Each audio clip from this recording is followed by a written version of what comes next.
Boa noite, pessoal, tudo bem?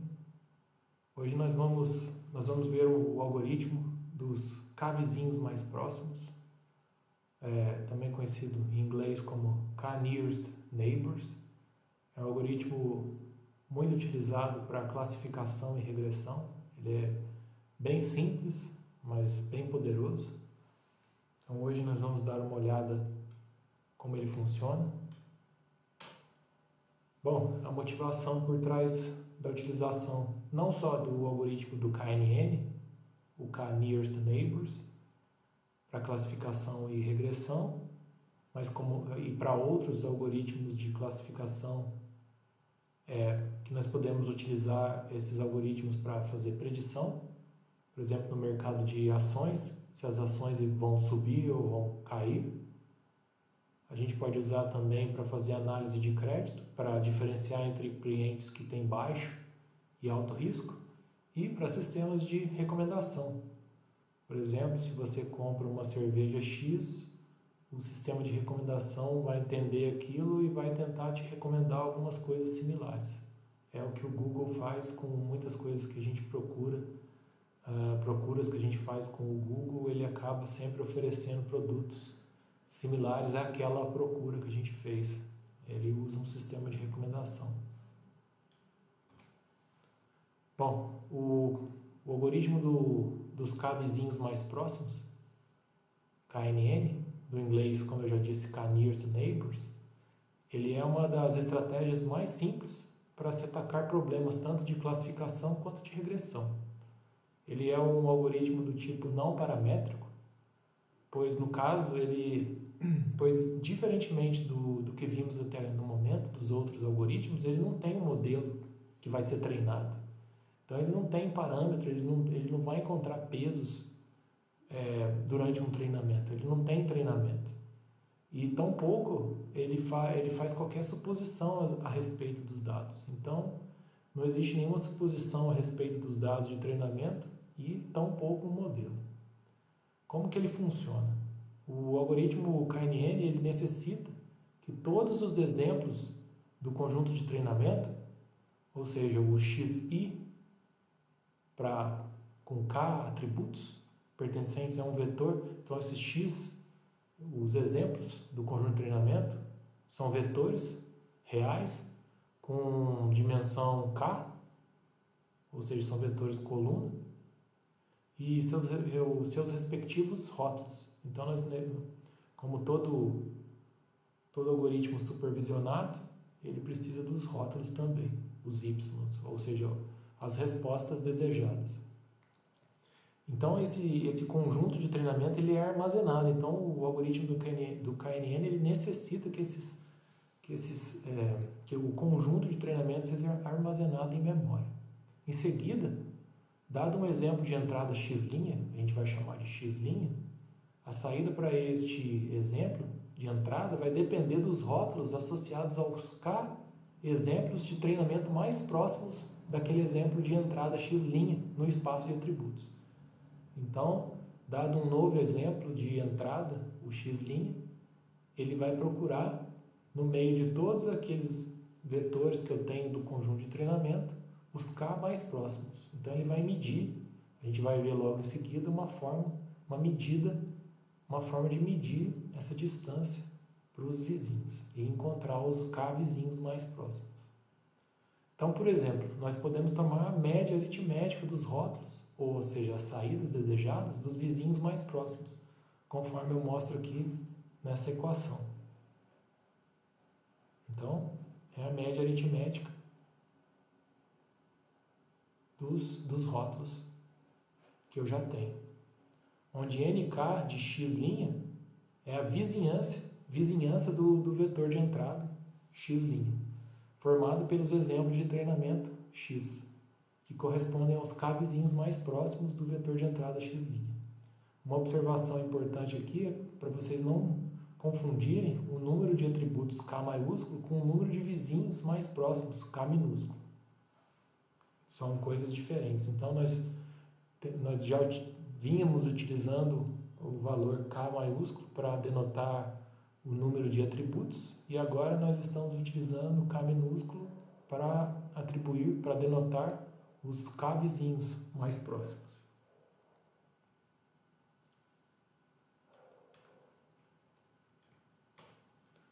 Bom, portanto, o uso do KNN ele envolve a definição de uma métrica de distância que deve ser calculada no espaço de atributos, a fim de identificar os vizinhos mais próximos, aqueles K vizinhos mais próximos, e nós precisamos também definir o valor desses K vizinhos, ou seja, a escolha do número de vizinhos que devem ser levados em consideração para a geração da saída correspondente ao exemplo de entrada x'. Como o K, ou seja, o número de vizinhos mais próximos é um hiperparâmetro do algoritmo KNN, nós podemos utilizar, por exemplo, a abordagem da validação cruzada Q-fold para encontrar o melhor valor de K minúsculo. Aqui também, para não haver confusão com o parâmetro K do KNN, eu utilizei Q ao invés de K para especificar o número de pastas ou dobras do K-fold, que nós já vimos em algumas aulas passadas. Devido a estas características, o KNN ele é visto como um algoritmo de aprendizado competitivo, uma vez que os elementos do modelo, ou seja, os vetores do conjunto de treinamento, eles competem entre si pelo direito de influenciar a saída do algoritmo, quando a medida de similaridade ou distância é calculada para cada dado de entrada, ou seja, cada vetor, ou seja, cada exemplo que eu tenho lá no meu conjunto de treinamento, ele tenta influenciar na saída. Então, eles competem entre si para tentar influenciar no valor de y, ou seja, na saída. Continuando falando aqui dos K vizinhos mais próximos. Além disso, o KNN, além do que eu disse anteriormente, o KNN ele explora a ideia conhecida como lazy learning, uma vez que o algoritmo ele não constrói um modelo até o instante que uma predição é solicitada. Ou seja, ele não constrói um modelo, ele não treina um modelo, como eu disse anteriormente. Não existe um modelo. O modelo, na verdade, como nós vamos ver, são os próprios vetores, os elementos do conjunto de treinamento.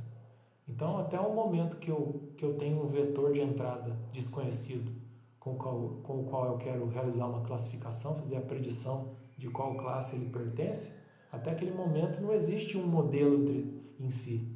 O que existe são os vetores do conjunto de treinamento. O KNN ele segue o paradigma do aprendizado baseado em instâncias, onde ao invés de obter, ou seja, treinar um modelo a partir do conjunto de treinamento que generalize, ele compara os novos exemplos de entrada com os exemplos do conjunto de treinamento armazenado na memória. Então, como eu disse, não existe um modelo. Um modelo não é treinado. Toda vez que eu quero fazer uma classificação, uma regressão de um exemplo novo, eu simplesmente comparo com o conjunto de treinamento. Eu comparo aquele vetor de entrada com todos os vetores, com todos os elementos do conjunto de treinamento que estão armazenados em memória. O KNN ele tem como desvantagem o fato de que todos os dados de treinamento precisam ser armazenados e consultados para se identificar os vizinhos mais próximos. Portanto, a predição ela será demorada dependendo do tamanho do conjunto de treinamento, pois deve-se calcular a distância entre o exemplo de entrada, o x', para todos os exemplos do conjunto de treinamento. Então, se esse conjunto for muito grande, vai demorar um tempo razoável para fazer esse cálculo da distância entre aquele vetor de entrada e todos os vetores do conjunto de treinamento. Além disso, como nós falamos anteriormente, o conjunto de treinamento ele deve ser armazenado em memória. Então, toda vez que eu preciso fazer uma predição, eu preciso consultar, medir a distância daquele vetor de entrada com todos os vetores da base de treinamento, do conjunto de treinamento. E como ele tem que ser armazenado em memória, e se esse conjunto for muito grande, pode não haver memória suficiente para armazená-lo. Então, esse também é um outro problema, uma outra desvantagem. Bom, aqui nós vamos falar sobre as métricas de distância. A definição da métrica de distância, aqui uma métrica de distância, ela fornece a distância entre os elementos de um conjunto, e se a distância é igual a zero, os elementos são equivalentes, isso é bem direto, e caso contrário, os elementos são diferentes um do outro. Bom, existem várias várias métricas de distância, mas nós vamos discutir as mais utilizadas. A distância de Minkowski é uma métrica no espaço vetorial normado, ou seja, num espaço vetorial no qual a norma P é definida e que satisfaz algumas propriedades. A norma vetorial P é uma função que mapeia um vetor real com k dimensões num escalar real, que exibe algumas propriedades que eu vou falar agora em seguida. Bom, vamos considerar dois vetores V e U, pertencentes aos reais, com dimensão k, ou seja, vetores coluna reais, com k dimensões. Então, a norma P desses vetores é uma função com valores não negativos com as seguintes propriedades. A norma de P mais V é menor ou igual à norma de P mais a norma de U, a norma de V mais a norma de U, ou seja, a norma vai satisfazer a desigualdade do triângulo. A outra propriedade é que a norma de um escalar vezes o vetor V é igual ao módulo do escalar A vezes a norma do vetor V para todo o A pertencente aos reais, ou seja, um valor escalar real. Ou seja, aqui a norma ela é absolutamente escalável. A outra propriedade é que se a norma do vetor V for igual a zero, então o vetor V é o vetor nulo. Ou seja, a norma ela é positiva definida. Então são essas três propriedades aí para definir uma norma.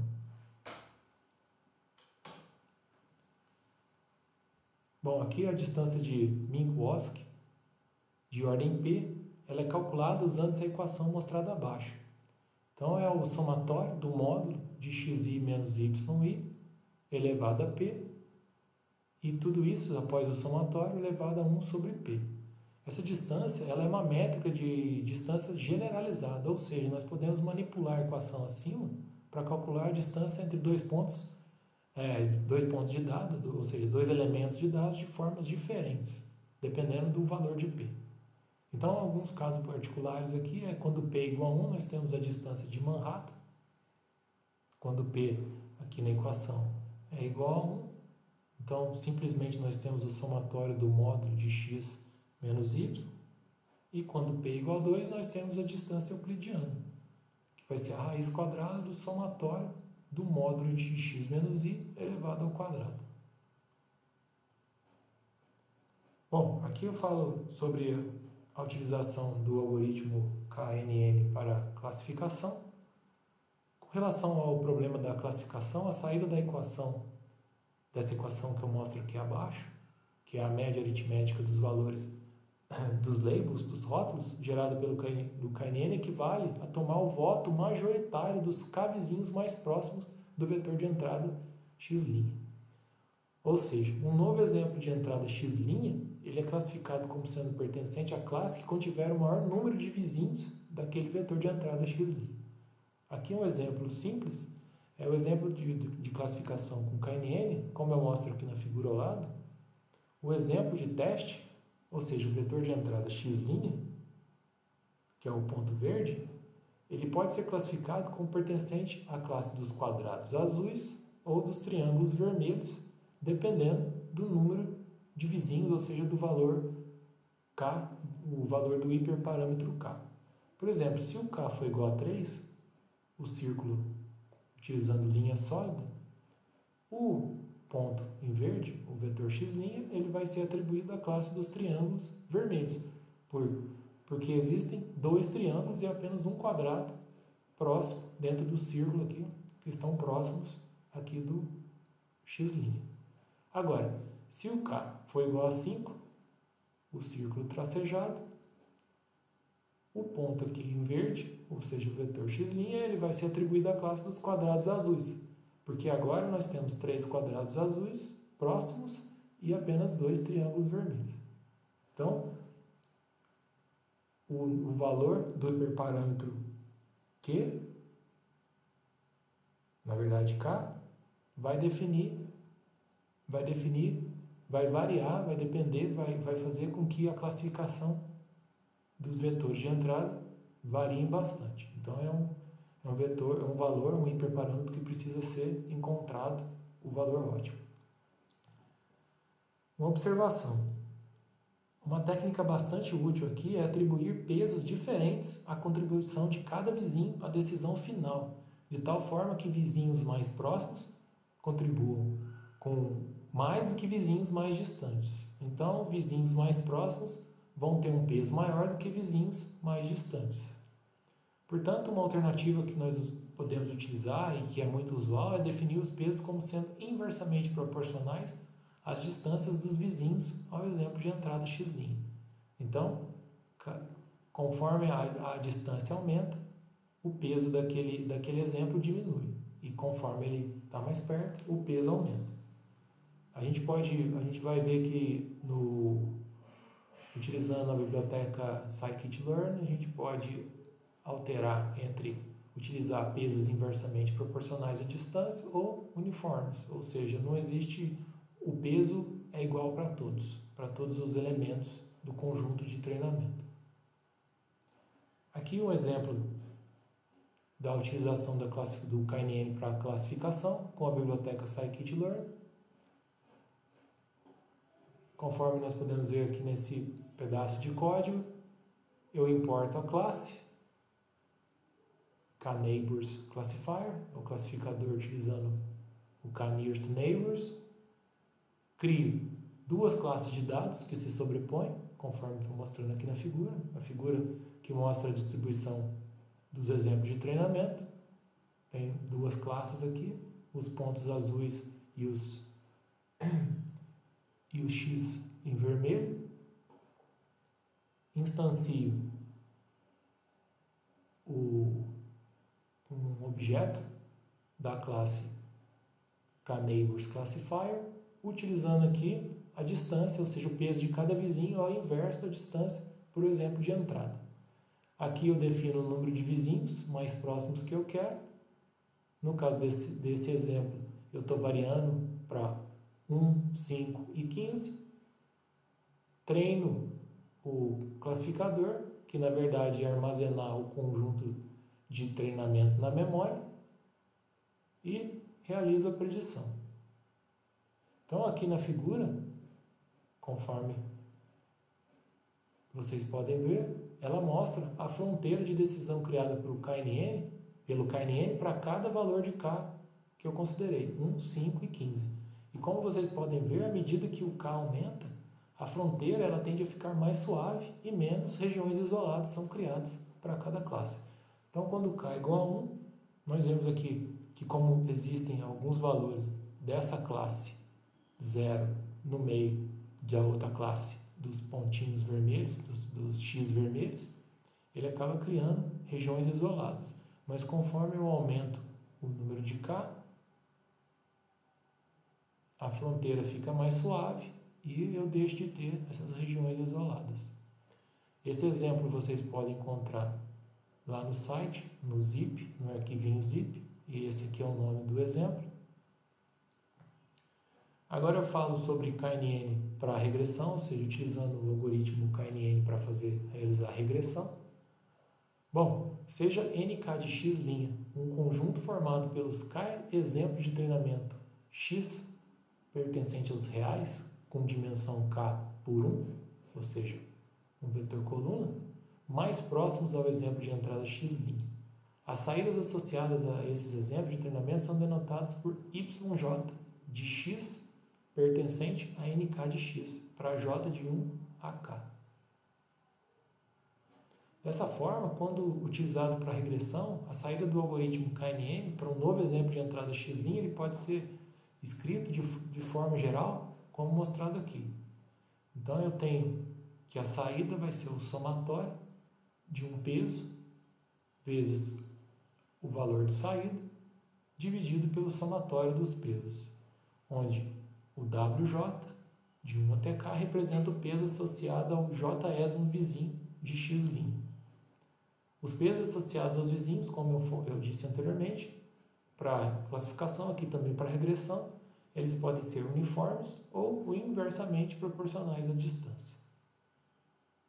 Aqui um outro exemplo, agora utilizando o KNN para regressão, o KNN da biblioteca scikit-learn. Diferentemente da classificação, nós importamos aqui o K-Neighbors Regressor, então é diferente, não é classifier, mas agora é regressor. Crio os dados para regressão, então aqui eu estou gerando os dados para realizar a regressão. Adiciono ruído. Estabeleço o número de vizinhos igual a 5. Nesse caso desse exemplo, eu estou comparando o tipo de peso que eu estou utilizando. Então, o peso aqui de cada vizinho é uniforme, ou o inverso da distância para o exemplo de entrada. Então, eu estou criando duas figuras, onde na primeira figura da esquerda eu estou utilizando pesos uniformes e na direita pesos inversamente proporcionais à distância. E em seguida eu ploto para cada uma das duas opções. Então, conforme eu disse, a figura abaixo ela compara a regressão feita com o algoritmo KNN, quando os pesos associados aos vizinhos são uniformes, figura da esquerda, e inversamente proporcionais à distância, figura da direita. Vocês vão encontrar esse exemplo nesse arquivinho aqui, no zip, que eu já disponibilizei no site. Bom, essa aula foi bem breve. Eu vou subir essa semana ainda um vídeo sobre árvores de decisão. Devo fazer isso logo. Os exemplos de KNN, do algoritmo KNN, já estão disponíveis no site. A lista 6 também já se encontra disponível. E a lista 5, vocês podem entregá-la até o dia 15/5. Muito obrigado e até a próxima aula, que eu devo fazer o upload em breve. Muito obrigado. Boa noite e até logo, pessoal. Abraço.